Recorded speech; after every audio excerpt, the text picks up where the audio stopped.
Très bien, mesdames et messieurs, chers collègues, je vous propose, si vous le voulez bien, de regagner vos places pour que nous puissions entamer cette assemblée plénière.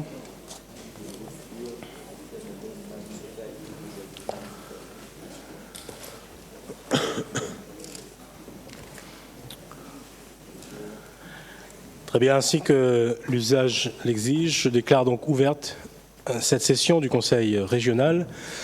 Et avant de procéder à l'appel nominal, je voudrais vous demander, mes chers collègues, de bien vouloir observer une minute de silence en mémoire de M. Paul Vergès, qui était ancien président de cette même collectivité durant 2 mandats, de 1998 à 2010.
Bien, je vous remercie.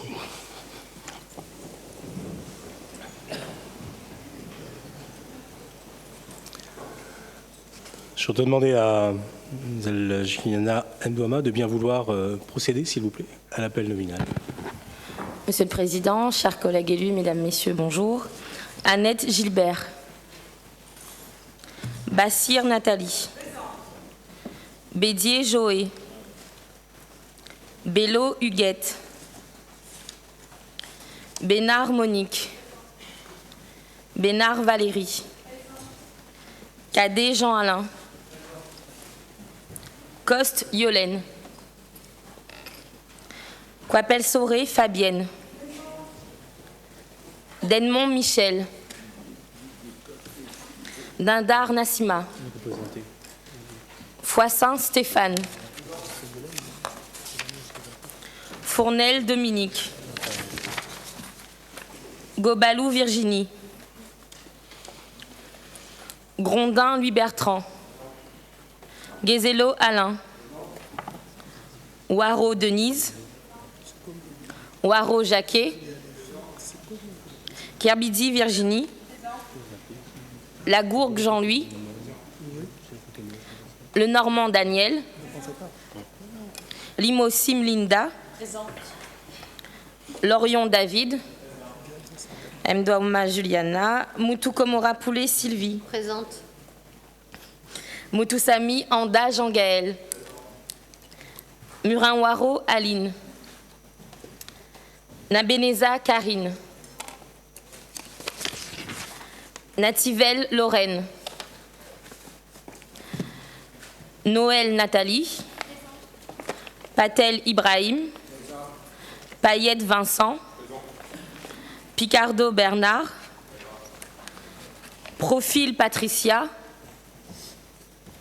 Ramassami Nadia. Rivière Olivier. Rivière Sylviane. Robert Didier. Présent. Sétamavidon Léopoldine. Técher Paul. Vali Bachir. Vienne Axel. Virapoulet Jean-Paul.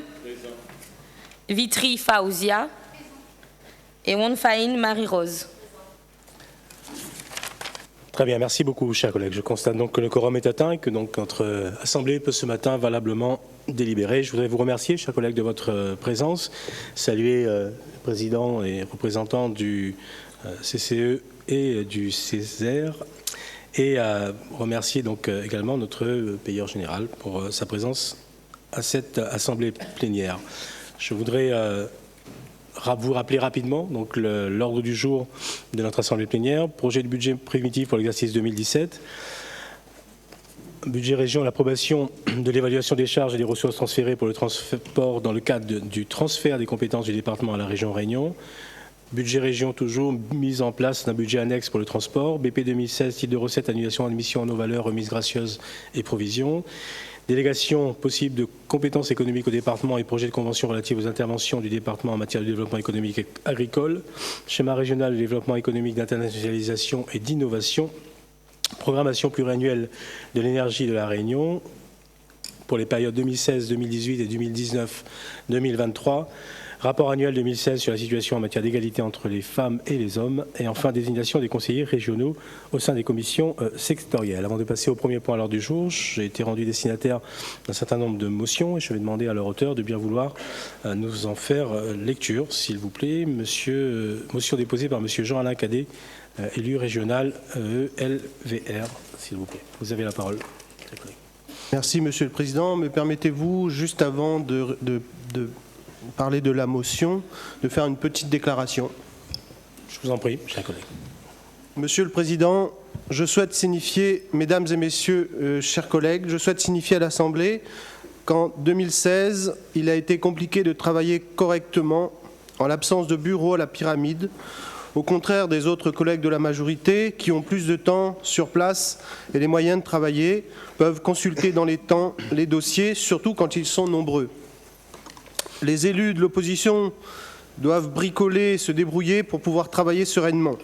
Lire et ingérer des milliers de pages en quelques jours n'est simplement humainement pas possible. Chaque membre présent dans les commissions, pour ma part je suis dans la commission cadet et celle d'appel d'offres, a besoin, comme tous les élus, de pouvoir jouer son rôle. Ce fut très compliqué en 2016. Monsieur le Président, je tiens également à vous rappeler que l'ensemble des élus présents dans cet hémicycle ont été élus par la population, majorité ou opposition. Et à ce titre, les élus de l'opposition, dont je fais partie, ne sont jamais invités lors des visites officielles, lors des inaugurations, lors des remises de titres ou toute manifestation impliquant la région. Le minimum démocratique est que tous les élus soient conviés, car nous représentons aussi la région. Aussi, en guise de résolution pour 2017, il est souhaitable que vous preniez avec la majorité régionale les dispositions pour que les élus de l'opposition puissent disposer de moyens pour travailler correctement, y compris lorsque nous faisons notre rôle d'opposant. Il serait également souhaitable qu'à chaque fois que les élus de la région auront à la représenter, que l'opposition en soit informée, à défaut d'être invitée. Je vous remercie.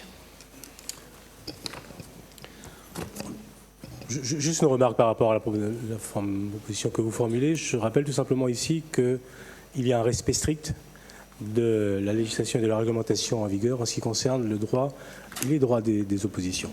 Je vous laisse la parole concernant la motion. Monsieur Cadet. Merci.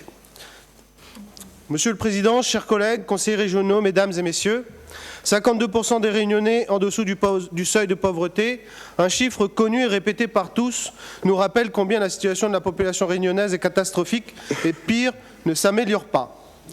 Mais nous pouvons désormais utiliser ce pourcentage pour un autre problème crucial à La Réunion, reconnu officiellement par les autorités récemment. 52% des Réunionnais n'ont pas une eau potable à leur robinet.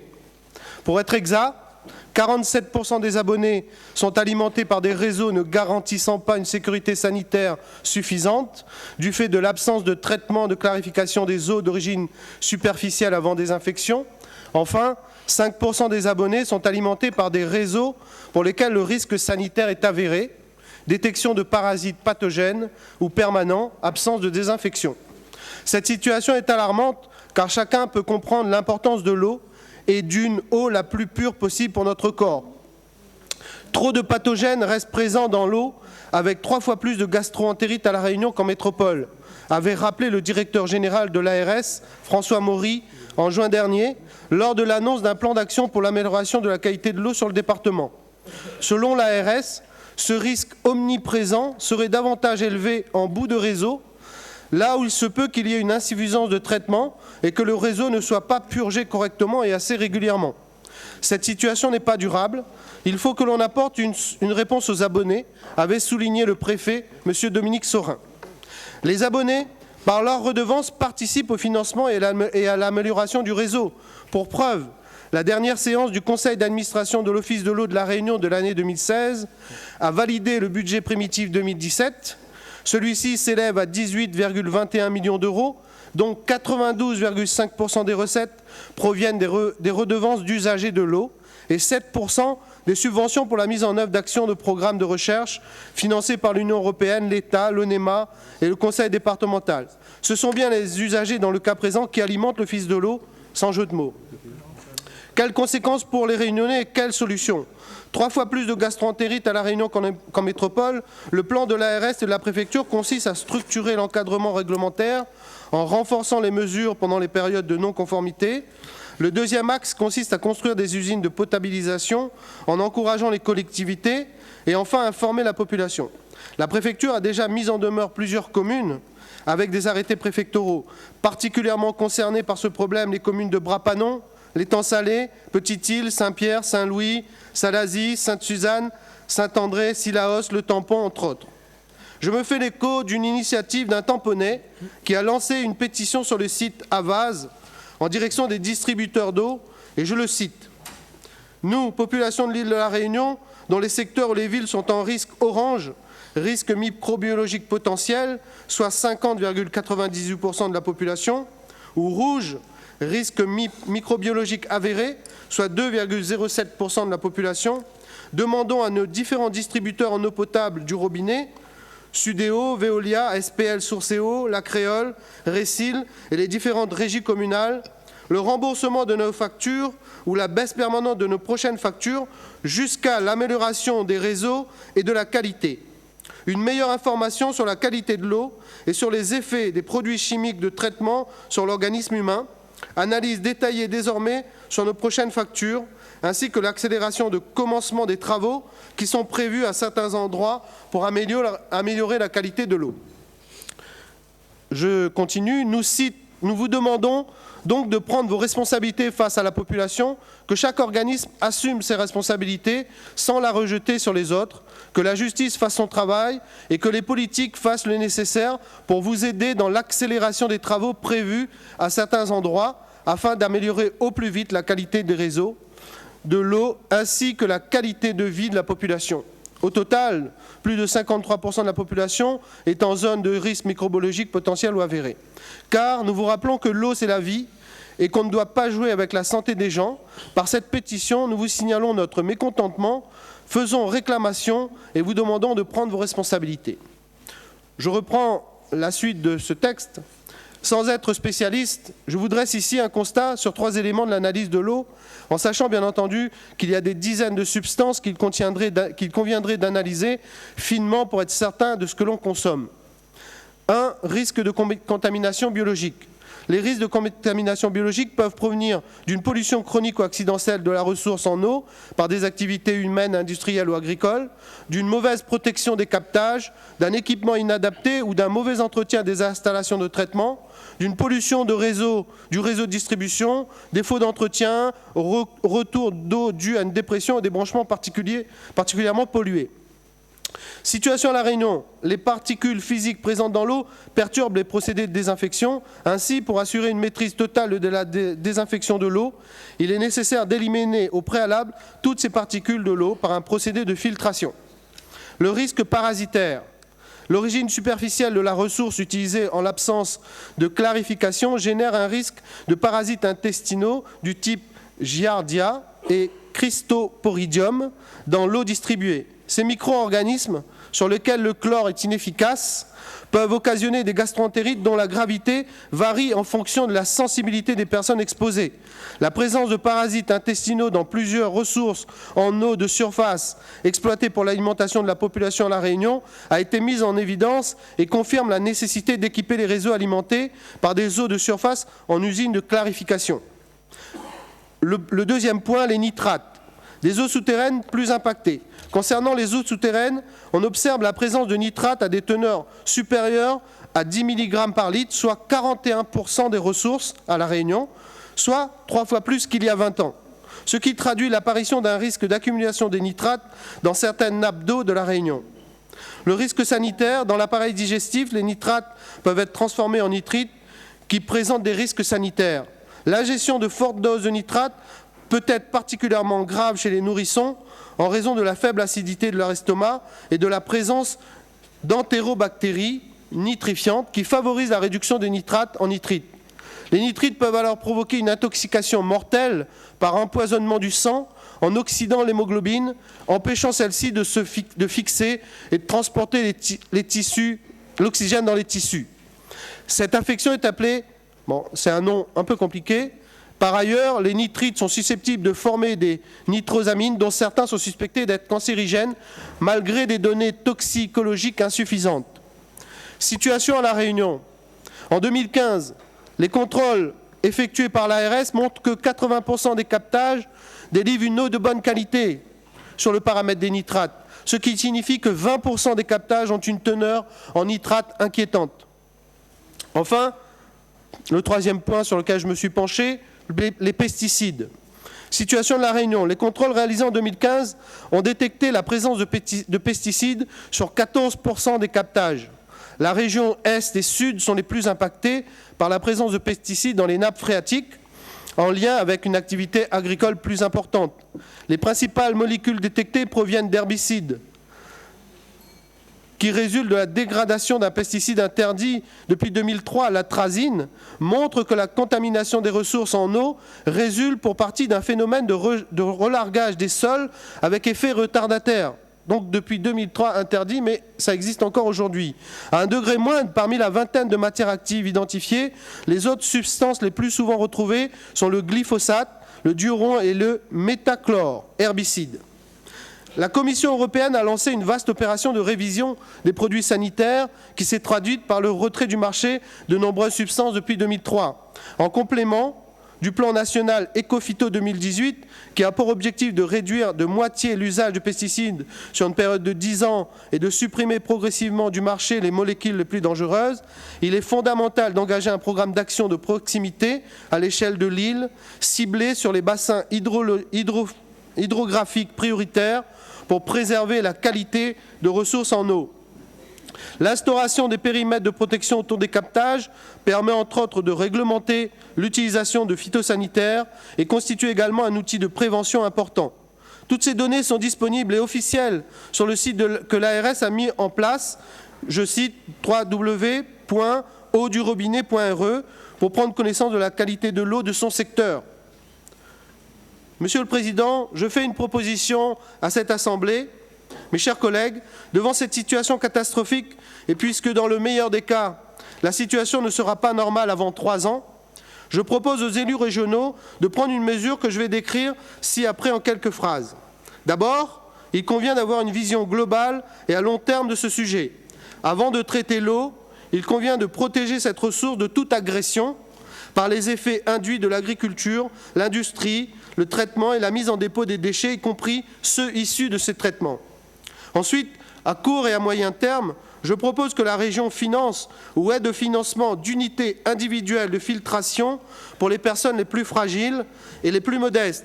À titre d'information, une unité de filtration que l'on place sous son évier est destinée à prendre une partie de l'eau du robinet et à la traiter directement chez soi. Ce dispositif individuel va permettre aux consommateurs de boire une eau pure et sans organismes pathogènes, sans nitrates et sans pesticides. Le financement d'une telle mesure pourrait s'apparenter à ce que fait la région pour les chauffe-eau solaires. Afin d'illustrer l'injustice qui règne en la matière d'eau potable, je prendrai mon propre exemple.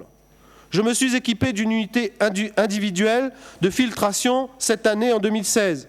Essentiellement parce que j'ai attrapé une bactérie sans être sûr à 100% que c'était l'eau, mais avec de fortes présomptions. J'ai pu financer cet équipement qui semble, le mien en tout cas, être le haut de gamme, puisqu'il possède 2 filtres et m'a coûté 300 €. Il convient une fois par an de changer les filtres qui coûtent 74 €. J'ai les moyens de me payer ce système, mais mes voisins sont de modestes retraités, malades de surcroît, et ces personnes n'ont pas les moyens de financer cet équipement. La voilà la Réunion à 2 vitesses. C'est aussi une occasion de créer de l'emploi local en investissant dans la fabrication locale. Nous avons une arme qui est l'octroi de mer sur lequel il est possible de jouer dès lors que la fabrication se fera localement et l'installation également. C'est une première nécessité amortie en moins d'1 an si on devait calculer le coût des œufs en bouteille, qui, je le rappelle, est au prix du diesel. La région Réunion a là une occasion de répondre à un besoin crucial et immédiat, à améliorer sensiblement la santé de nos compatriotes, à apporter de la justice et de l'équité en le faisant, et en le faisant, elle contribuera à la création de l'emploi local. Merci de votre attention. Merci. Cette motion sera examinée en commission sectorielle. Motion présentée relative au soutien au département de la Réunion pour le fonds de soutien au département en difficulté. Si Madame la Présidente, Madame Danard voulait bien nous en faire lecture.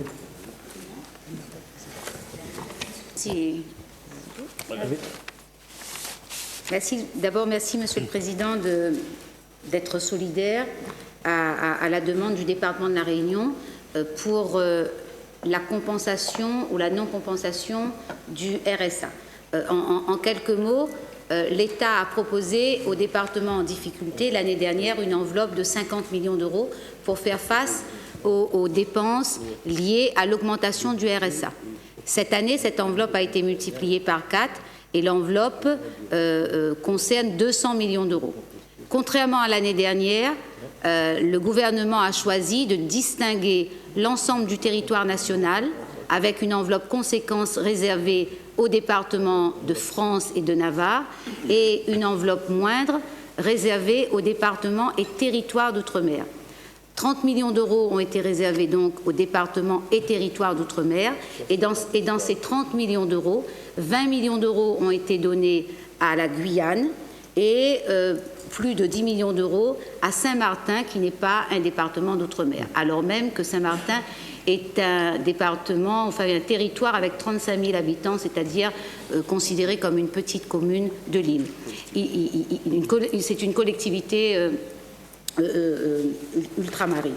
Et donc, il y a là pour nous une rupture d'égalité sur 2 principes. Le principe de ne pas considérer l'ensemble des territoires sur le même principe d'égalité et donc anticonstitutionnel. Et puis, sur le plan social, la Réunion est le département qui compte le plus grand nombre de RMIs. Nous avons 98 000 bénéficiaires de RSA et plus de 150 000 quand on y met les ayants droit, les familles élargies. Et donc le reste à charge par habitant est un reste à charge beaucoup plus important que sur la moyenne nationale. Le reste à charge par habitant, c'est si vous prenez l'ensemble, les 800 000 habitants de la Réunion et que vous divisez par la partie non compensée du RSA, c'est ce qui reste par habitant à payer sur la solidarité locale. Et donc, nous n'avons plus droit à la solidarité nationale, alors même que le RSA, l'APA et la PCH sont considérés comme 3 allocations individuelles de solidarité. Donc c'est pour cela que je remercie la région et ses élus de nous apporter leur soutien sur cette motion relative au soutien au département de la Réunion dans le fonds au département en difficulté. Vu l'article 39 du projet de loi de finances rectificative 2016 qui prévoit les modalités de répartition du fonds de soutien au département en difficulté et créant une quote-part d'hommes, vu les propositions de répartition de ce fonds, attribuant sur la quote-part d'hommes valorisée à 30 millions, une dotation dérisoire de 4,8 millions pour le département de la Réunion, contre 19 millions pour le département de la Guyane et 4,9 millions pour Saint-Martin.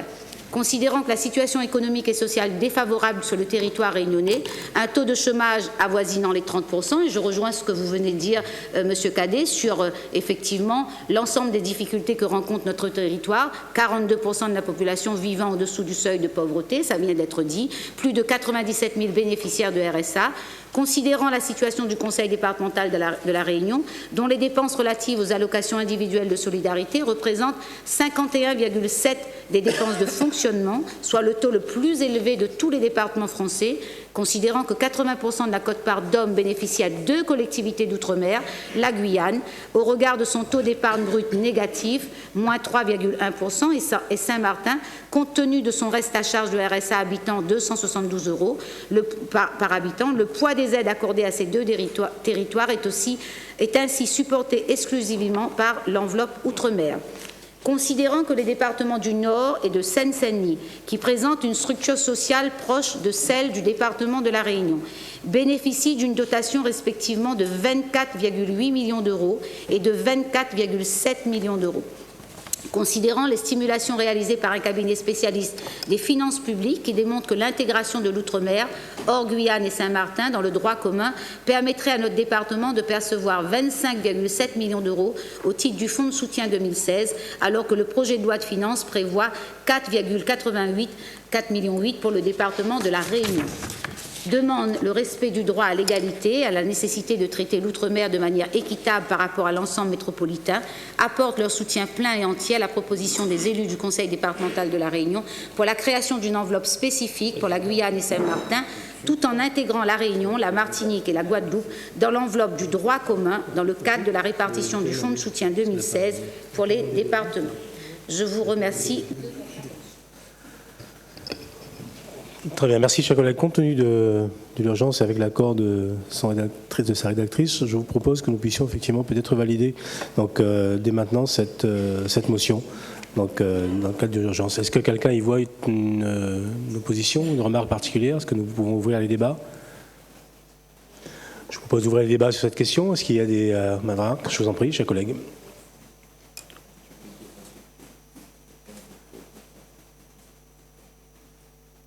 Excusez-moi. Merci, Monsieur le Président. Donc, bien évidemment, j'ai entendu, comme l'ensemble des personnes ici présentes, la priorité que revêt la motion présentée par Madame la Présidente du Conseil départemental. Cependant, je vois qu'au même titre que ce qui a été évoqué par le collègue Jean-Alain Cadet, qui revêt également une urgence, un traitement différencié sur les motions qui sont présentées. Je trouve un petit peu dommage. C'est vrai qu'être dans l'opposition n'est pas une situation confortable, mais en même temps, je veux dire, on est face donc à la population réunionnaise et il est tout à fait normal que nous qui représentons aussi une tranche de cette population, eh bien, nous soyons traités de la même manière. Je trouve simplement dommage ce traitement différencié, je tenais à l'exprimer. Très bien, merci Monsieur le Vice-président, Monsieur Viraboulet qui a demandé la parole. Bien, Monsieur le Président, merci. Sans allonger les débats, je voudrais dire à ma collègue Maître Setama que le temps n'est pas le même. Nous sommes dans la procédure du vote de la loi de finances 2017 et avant le 31 décembre de cette année. Si cette motion n'est pas votée, nous allons laisser passer. La loi de finances est soumise obligatoirement au contrôle du Conseil constitutionnel. C'est la seule loi où il n'y a pas de nécessité de déférer. Mais moi, je conseille, Monsieur le Président et Madame la Présidente du Conseil départemental, que nous puissions voter cette motion aujourd'hui et mandater la Présidente du Conseil départemental et le Président du Conseil régional pour saisir le Conseil constitutionnel d'un recours sur l'article 39, qui est une rupture manifeste d'égalité. Il y a double rupture d'égalité dans ce dossier, si vous me permettez, mes chers collègues. Il y a d'abord la rupture d'égalité qui consiste à faire un quota d'hommes. Il n'est écrit nulle part dans la Constitution, et je parle sur le contrôle de tous ceux qui s'intéressent à ces questions, que l'on doit faire une quote-part d'hommes sur le RSA, étant donné que le mécanisme du RSA est exactement le même et que la réforme constitutionnelle de 2003 ne prévoit pas la quote-part. La deuxième rupture d'égalité, c'est lorsqu'on a fini de faire la part des DOM. Dans la part des DOM, on donne le maximum, et je suis content pour les Guyanais, je vous dis tout de suite, je connais leur détresse. On leur attribue 80% de la quote-part, alors que les cabinets d'experts, alors que les départements situés dans la même situation que nous mériteraient 25 millions. Si nous ne faisons rien, nous mettons le département en situation de cessation de paiement. La loi de finances sera approuvée le 31 décembre et nous n'aurons plus de marge de manœuvre. Ce n'est pas une inégalité, ma chère collègue, de traitement entre opposition et majorité, c'est une urgence qui nous amène à saisir le Conseil constitutionnel avec cette motion d'appui avant le 31 décembre 2016. Voilà. Très bien, merci. Monsieur Cadet, je vous en prie. Une petite précision, Madame la Présidente. J'ai cru comprendre que depuis plusieurs années, le transfert de compétences de l'État, donc RSA, APA, etc., ne s'accompagnait pas du transfert à l'euro près. Est-ce que qu'avons-nous fait pour rétablir cette situation? Est-ce que aujourd'hui ce n'est pas un petit peu trop tard justement par rapport à cette question, puisque je crois que ça dure depuis plusieurs années? Monsieur Cadet, vous avez raison, chers collègues. Depuis le transfert de la compétence du RSA, de cette allocation au département, en date de l'année 2004, avec la loi qui est passée en 2003, les départements n'ont jamais eu droit à la compensation à l'euro près, tel que cela avait été indiqué. La difficulté s'est accentuée au fur et à mesure que le nombre de RMIs ou demandeurs augmentait dans des départements où justement la situation était les plus précaires et sur le modèle du développement économique à rattraper. Et donc l'écart entre le paiement et ce que nous devions payer à la CAF devenait de plus en plus important. Je rappelle à l'ensemble des collègues que quel que soit le gouvernement qui était en place, la droite, le centre, la gauche, le département de la Réunion à l'unanimité a toujours voté des motions pour demander la compensation du RSA. Le deuxième point, c'est que l'ADF, l'Assemblée des départements de France, a eu de nombreuses discussions pour voir comment on pouvait compenser les départements en grande difficulté. La situation de tous les départements n'est pas la même. Sur les 101 départements, il y a des départements qui payent peu de RSA, où il n'y a pas beaucoup de demandeurs. Et il y a des départements, comme Seine-Saint-Denis, qui a une situation plutôt équivalente à la nôtre, avec des populations demandeuses, donc de plus en plus fortes. Donc nos motions, nous avons participé à de nombreuses discussions au sein de l'ADF sur une commission spécifique qui avait été mise en place, et le département de la Réunion était favorable pour la recentralisation du RSA. Les discussions ont eu lieu avec le Premier ministre Manuel Valls avant sa démission, avec l'ensemble des présidents, et le gouvernement s'est rétracté et n'a pas, après 2 années de discussion, n'a pas voulu recentraliser le RSA. Donc voilà où en est aujourd'hui la situation sur tous les départements qui ne trouvent pas une compensation. Mais je rappelle la volonté du département, la posture du département de la Réunion. Je le répète, quelle qu'ait été la couleur politique du gouvernement, les élus du conseil départemental, nous avons toujours demandé effectivement cette compensation. Et je rajouterai par exemple que juste l'indice, le point d'augmentation du RSA de cette année fait payer 10 millions d'euros supplémentaires au département sur le point d'indice qui a été augmenté sur le RSA.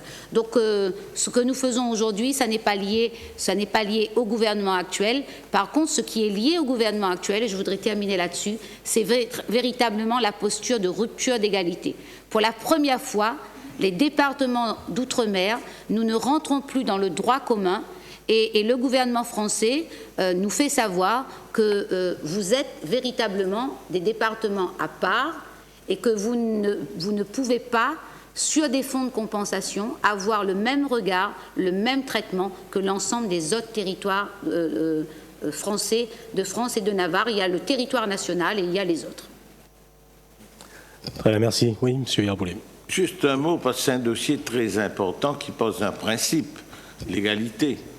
Mais l'élément nouveau qui justifie l'exposé de la présidente était complet, mais je rajoute un mot seulement. L'élément nouveau qui justifie une démarche circonstanciée, immédiate, avant le 31 décembre, c'est que c'est la première fois qu'un gouvernement détermine un fonds de compensation. il n'y avait pas de fonds de compensation avant. Donc on votait des motions dans le vide. Mais aujourd'hui, nous avons une accroche. C'est l'article 39 de la loi de finances. Cet article 39 de la loi de finances, il est manifestement contraire au principe d'égalité écrit au fronton de nos mairies, dans la Déclaration des droits de l'homme et dans toutes les constitutions. Si nous ne faisons rien, nous nous faisons complices d'une démarche meurtrière pour les finances du département, pour la Réunion collectivement, mais nous ouvrons une brèche dont nous paierons les conséquences à terme. Aucune brèche ne peut être ouverte sur les principes de liberté, d'égalité, de fraternité. Et en l'occurrence, je prie mes collègues, qu'ils soient de la majorité ou de l'opposition, ça n'a pas d'importance. Nous formons une communauté de destin. Et face au Conseil constitutionnel qui doit faire respecter le droit, nous devons avoir une démarche commune. Je ne sais pas si on va gagner le match du recours, mais si nous ne le faisons pas, nous sommes complices d'une démarche condamnable. Alors, ensemble, nous serons plus forts, tous ensemble, nous serons plus forts à saisir le Conseil constitutionnel d'un recours contre l'article 39 qui marque une double rupture d'égalité par rapport aux droits de la collectivité départementale. Voilà ce que je voulais vous dire. Très bien, merci. Monsieur Bachir-Valier, qui avait demandé la parole. Madame Setema ensuite, je vous en prie. Merci Monsieur le Président. Donc je voulais intervenir et puis apporter quelques éléments concernant mon collègue Monsieur Cadet, qui siège dans la commission Cadet. Voilà.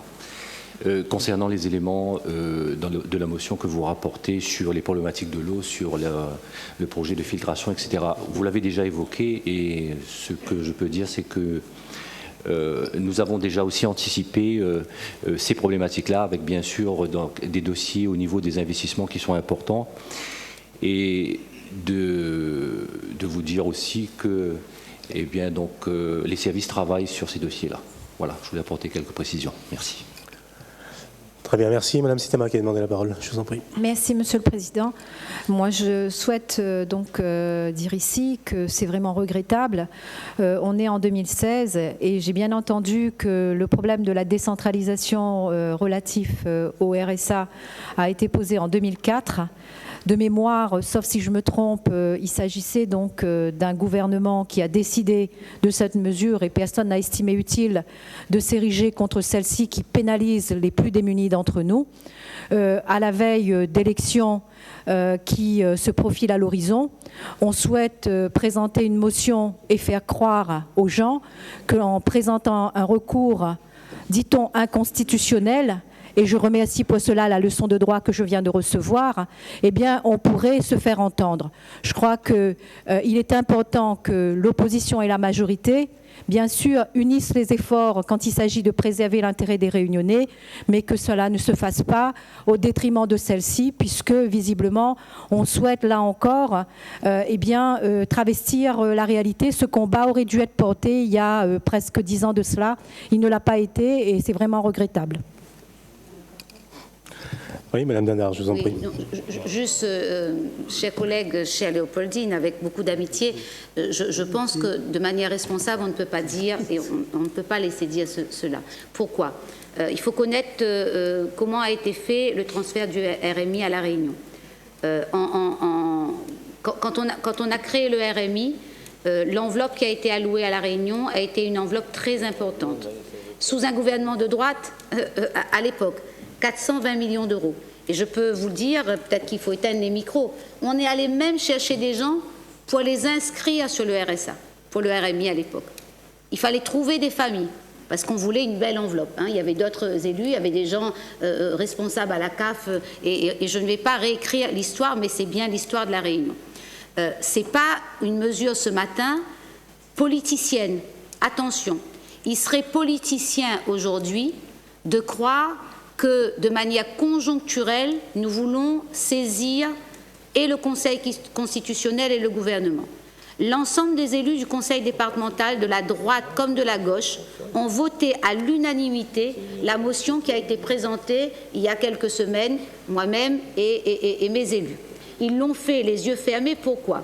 Nous avons saisi nous-mêmes la ministre de l'Outre-mer qui va présenter un amendement. C'est notre ministre de l'Outre-mer qui pourtant fait partie de ce gouvernement et qui a mesuré, comme Jean-Paul Virapoulet vient de le dire, ce que pouvait avoir comme conséquence la résignation du département de la Réunion de rester dans cette posture. Elle n'est pas certaine, puisque je l'ai eu à plusieurs reprises, elle n'est pas certaine que son amendement sera adopté. Mais en tant qu'élue qui défend un territoire, elle le fera.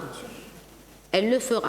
Donc ça n'est pas une posture politicienne, ne laissons pas croire cela. Et franchement, pour toi-même, hein, moi je suis prête à t'apporter tous les éléments constitutifs qui vont t'éclairer sur le sujet du RSA. Non, ce matin, il ne s'agit pas de voter en posture politicienne, mais bien de défendre. Rien à voir. Et il s'agit bien de défendre la Réunion, les Réunionnais et notre statut de département français. Statut plein et entier. Moi, je suis moins juriste et que toi ou que Jean-Paul Virapoulet, j'apprends tous les jours, mais non, il ne s'agit pas d'une posture politicienne. Très bien, merci. Monsieur Cadet, je vous en prie. Mais très vite, Madame la Présidente, savez-vous ce que j'ai modestement fait campagne pour les départementales sur le secteur de la plaine des Cafres, je crois, la précédente, c'était en 2012, je ne sais plus enfin, exactement la date. Et savez-vous ce que j'avais entendu, votre vice-président qui s'occupait des finances dans la presse et tout le temps dire que c'était un vrai problème de financement, que l'État ne reversait pas à l'euro près. Et je me suis dit pendant la campagne officielle, j'avais envie d'aller allez, je vais exagérer, mais c'était vraiment ma pensée à l'époque, faire une grève de la faim sous les fenêtres du Premier ministre. Parce que ça ne sert à rien de faire de la politique, de faire campagne, si on se dit depuis 10 ans il y a un problème de financement pour les RSA à La Réunion, les personnes qui sont RMI, et si effectivement on constate que d'année en année, que ce soit les gouvernements de droite ou de gauche, c'est la même réponse. Donc je ne sais pas, probablement c'était une très mauvaise idée que j'avais eue pendant la campagne, donc je fais ma campagne comme tout le monde sur le terrain, mais c'est vraiment ce qui m'avait traversé l'esprit parce que je trouvais ça scandaleux que depuis 10 ans cette histoire dure et on continue et les choses ne changent pas. Donc effectivement, je comprends que vous avez peut-être probablement une urgence aujourd'hui, mais j'ai envie de dire, et depuis 10 ans, tout ce qui a été fait n'a rien changé. Pourquoi aujourd'hui ce serait différent? En plus, ça va prendre un temps assez fou quand même. Le Conseil constitutionnel, ça ne va pas saisir en 3 jours. Mais la réponse, c'est la réponse qui est importante. Merci. Monsieur Cadet, le département de la Réunion a déjà saisi, on a déjà fait un recours contre l'État pour la non-compensation du RSA. Nous avons déjà fait un recours. Je n'ai pas été le seul département, hein, et à l'époque c'était Monsieur Sarkozy qui était président de la République, vous voyez. Donc le département de la Réunion a déjà fait un recours sur la non-compensation. Il ne s'agit pas de la même chose. Là, c'est le recours sur une rupture d'égalité. Pourquoi? Parce que là, l'État a mis en place une enveloppe spécifique qu'on appelle une dotation exceptionnelle pour aider les départements en difficulté sur le paiement de RSA. Depuis 10 ans, il n'y avait pas. Il n'y avait pas depuis 10 ans. Il n'y a pas d'accroche. Là, on a une accroche. Voilà, Jean-Paul trouve le mot, il y a une accroche. Là, le gouvernement a mis en place une enveloppe exceptionnelle. Peut-être, comme dit Madame Setama, parce qu'on est à la veille d'élections. Mais enfin, quoi qu'il en soit, il y a une enveloppe de 200 millions d'euros et il n'est pas question que nous acceptions que sur ces 200 millions d'euros, la Réunion, qui a un reste à charge le plus important, puisse avoir 4,8 millions d'euros de compensation sur les 200 millions. Voilà. Puisque tous les départements ne sont pas concernés par cette dotation. Très bien, merci. Est-ce qu'il y a d'autres prises de parole? Juste avant de... Oui, Madame Béza, je vous en prie. Oui, merci Monsieur le Président. Bonjour, chers collègues. Alors donc, nous n'avons pas eu connaissance effectivement de l'objet de cette motion. Pour autant, donc, nous n'avons pas eu l'opportunité d'échanger au sein de notre groupe. Pour autant, nous partageons le caractère d'urgence pour le conseil départemental et dans la mesure où nous ne sommes pas dans une position d'opposition stérile, donc nous souhaitons donc accompagner le département sur cette motion et donc je propose à notre groupe de voter pour. Très bien, merci beaucoup, chers collègues. Juste un mot, je ne reviendrai pas sur le fond qui a été l'explication d'urgence qui a été apportée par M. Virapollet d'une part et Mme Dindar d'autre part. Juste sur la forme, dire à notre collègue Mme Setama que, sauf erreur de ma part, il n'y a pas eu de demande d'urgence tout simplement de la motion qui a été présentée par M. Jean-Alain Cadet. C'est pour ça qu'elle n'a pas été examinée dans le cadre de l'urgence. Donc il y a un règlement intérieur auquel je vous renvoie, chers collègues, et qui permet effectivement l'examen ici de ces différentes motions. Il n'y a pas, en ce qui me concerne en tout cas, aucune volonté de stigmatiser l'opposition. Bien au contraire, il y a des droits, il y a des devoirs en ce qui concerne l'ensemble des élus au sein de cette collectivité et qui nous concerne tous, majorité comme opposition. Je vous propose de passer au vote sur l'urgence. Est-ce qu'il y a des oppositions à ce que cette motion puisse être examinée et votée en urgence? Est-ce qu'il y a des abstentions? Madame Setama et Madame Montfan-In. Très bien, je considère que donc l'urgence est emportée. Vous avez besoin, je vous en prie de le faire. Monsieur Lorient plus procuration de Madame Coste, Madame Dindar, Monsieur Virapollet, Monsieur Didier Robert, Monsieur Lagourgue, Madame Nadia Ramassami, Monsieur Patel, Madame Lenormand, Monsieur Picardo, Madame Bassir, Madame Bénard, Madame Fabienne Coappel-Soré, Monsieur Foissin, Monsieur Grondin, Monsieur Guézelot, Madame Waro, Madame Kabedi, Madame Limomsi, Madame Mdouaouma, Madame Moutou-Komorapolé, Madame Waro, Madame Noël, Monsieur Payette, Monsieur Rivière, Monsieur Técher, Monsieur Valli, Madame Vitry, Madame Nabeneza, plus procuration de Monsieur Denmont, Monsieur Moutoussami, Madame Bénard, Monsieur Waro. Très bien, merci. L'urgence est validée. Est-ce qu'il y a, sur l'adoption de cette motion, est-ce qu'il y a des oppositions au fond? Est-ce qu'il y a des abstentions sur l'adoption de cette motion? Donc, je considère que la motion est adoptée à l'unanimité. Je vous remercie beaucoup, chers collègues. Je vous propose de procéder donc à la lecture et la présentation de la dernière motion. Madame Coppel, c'est une motion relative aux compositions d'instances mises en place de façon réglementaire par l'État à l'échelle départementale. S'il vous plaît. Merci, Monsieur le Président. Mesdames, Messieurs, bonjour. Considérant la situation de région monodépartementale de la Réunion, considérant qu'un certain nombre de commissions consultatives prévues par la réglementation de droit commun s'appliquant en métropole et dans les Outre-mer sont prévues pour siéger à un niveau départemental.